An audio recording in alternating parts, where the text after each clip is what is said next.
शिवाजी विद्यापीठ अंतर्गत साळोखे नगरमधील doctor DY. Patil college of इंजिनिअरिंगमध्ये विभागीय पुरुष आणि महिला तायक्वांदो स्पर्धा आयोजित करण्यात आल्या होत्या. गजानन महाराज यांच्या प्रतिमेला पुष्पहार अर्पण करून स्पर्धेला सुरुवात करण्यात आली. सहभागी सर्वच महाविद्यालयाच्या क्रीडा संचालकांचे संस्थेचे कॅम्पस संचालक डॉक्टर अभिजित माने आणि प्राचार्य डॉक्टर सुरेश माने यांनी स्वागत केलं. यावेळी बोलताना डॉक्टर माने यांनी तायक्वांदोसारख्या क्रीडा प्रकारामुळे विद्यार्थ्यांमध्ये शारीरिक तंदुरुस्तीबरोबरच आत्मविश्वास आणि शिस्त या गुणांचा विकास होत असल्याचं सांगितलं. या स्पर्धेत विद्यापीठाशी संलग्न विविध महाविद्यालयातील खेळाडूंनी उत्स्फूर्त सहभाग नोंदवला.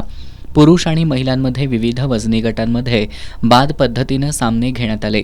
पुरुष गटात 47 आणि महिला गटात 37 स्पर्धकांनी सहभाग घेतला होता.